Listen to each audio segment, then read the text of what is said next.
Good morning, children. In the last video, we have seen about cloning vectors. Now, let us continue with the topic. So, now our topic is vectors for cloning genes in plants. So, now let us see how these vectors are used for cloning genes in plants. This is called as Agrobacterium tumefaciens. This bacterium is called as Agrobacterium tumefaciens. It is having a plasmid which is called as Ti plasmid. Ti is tumor inducing plasmid. So this plasmid contains a tDNA. This is called as tDNA, which is responsible for forming crown gall tumors in plants. This tDNA is responsible for causing crown gall tumors in plants. So this now the genetic engineering is cutting out this part of this tDNA, which is responsible for these crown galls, with the help of a restriction enzyme. So the plasmid is removed from the plant cell, and then the tDNA is cut out by some restriction enzyme. So this part of the tDNA is removed by some restriction enzyme. Then in its place we are going to insert a foreign DNA. That foreign DNA also should be cut by the same enzyme. That means this foreign DNA and this Ti plasmid, they should be cut by the same restriction enzyme. Then this foreign DNA is inserted into the plasmid. And this plasmid is again reinserted into the bacterial cell. The plasmid which is having the foreign DNA is inserted into the plasmid, and it is inserted into the bacterial cell. So this bacterial cell, now it has the chromosome which is having the insert tDNA. So this is having the tDNA which is carrying the foreign gene.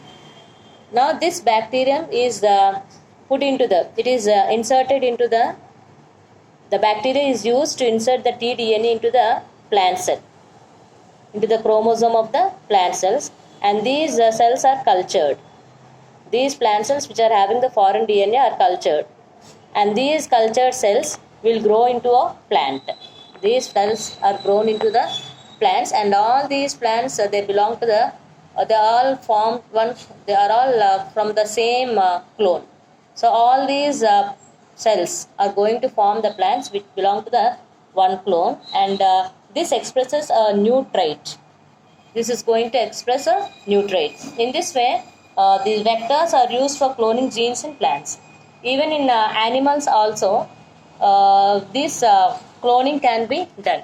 For example, retrovirus. Retrovirus are a group of virus which are responsible for transforming the normal cells into cancerous cells. So in this also we are going to, the genetic engineering is used to remove the gene or the DNA fragment which is responsible for causing cancerous cells, and in its place we are going to insert the genes which is having the desired gene, and then it is introduced into the bacterial cell or plant cells or animal cells. In this way we are going to get multiple copies of the DNA which is having the desired gene. So this is the method of using vectors for cloning genes in plants and animals. The next topic is the next one is the competent host. The next topic which we are going to study is competent host. So competent host, the host. So these DNA are hydrophilic molecules. These DNA are hydrophilic. Hydrophilic is water attractant molecules. So these cannot directly pass into the plasma membrane of this bacteria, because the plasma membrane of bacteria contains lipids which are hydrophobic. So these hydrophilic DNA cannot enter into the hydrophobic plasma membrane of the bacteria. They are forced to enter into this bacteria by using certain methods. And the bacterium or the cell which is able to take up these DNA into their cells are called as competent host. They are called as competent host. And this gene or the fragment DNA can be entered into the bacterial cell by means of three methods. So these three methods are calcium chloride method, micro-injection method, biolistic or gene gun method. So these are the three methods which are useful for making the DNA enter into a bacterial cell. So calcium chloride method. First one is calcium chloride method. Here first the DNA and the cells are incubated on calcium chloride. And then they are transferred to the ice. And then after that again they are transferred onto a heat which is heated at 42 degrees centigrade, and again back they are transferred to the ice. In this way the plasma membrane of these are going to form the pores through which this DNA can enter into the bacterial cell. So that method is called as calcium chloride method. Then it is a traditional method. Then the next method is micro-injection method. Here the DNA is directly injected into the nucleus of the animal cells. It is injected directly into the nucleus of the animal cells by means of a micropipette. That is called as the micro-injection method. Then the last method is biolystic or gene gun method. So in this method, the DNA particles or the gold or the platinum particles which is coated with DNA are forced into the plant cells with a great pressure, which is called as biolystic method or gene gun method. So these are the three methods by which the recombinant DNA can be entered into the host cell, and such a cell is called as the competent host. So this is about the tools of rDNA technology. Now we are going to see the next concept, which is called as the process of rDNA technology. The next process is the process of rDNA technology, which consists of these following steps. So the first step is isolation of genetic material, which is DNA. Isolation of genetic material. The second step is cutting off DNA at specific locations. Then amplification of the gene of interest. Then insertion of rDNA into the host cell or organism. Insertion of rDNA into the host cell or organism.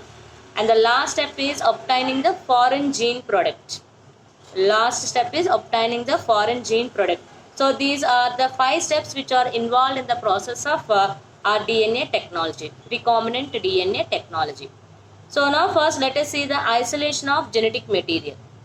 That is DNA. That is how the DNA has to be isolated from the plant cells or animal cells or fungal cells. That is called as isolation. So the DNA should be in the pure form. It should be free from other parts in the cells. So the different membranes which are present, they are dissolved by using certain enzymes, like for example lysozyme in case of bacteria, cellulase in case of plants, whereas chitinase in case of fungi. So all these different enzymes are helpful in the dissolution of these membranes, either bacterial membrane, plant cell membrane, or fungal cell membrane.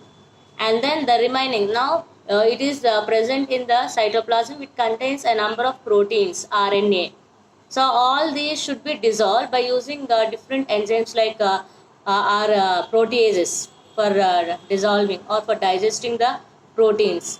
Then ribonucleases, which are used for digesting the RNAs. And now this is free from all the extra molecules which are present in the cytoplasm. Now this is now finally the purified DNA is obtained by mixing chilled ethanol or ethyl alcohol.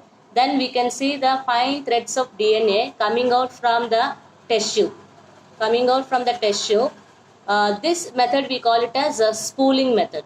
This method of extraction of purified DNA from the cell by putting a rod at the center and spinning the rod, then we can see the fine threads of DNA circling along the rods, and that method is called as spooling of DNA. So in the next step, in the next class, we are going to see how this DNA is cut and the remaining process we are going to see in the next class. So children, please like, share and subscribe my video so that it will be a support for me to do more videos in a more better way. Thank you.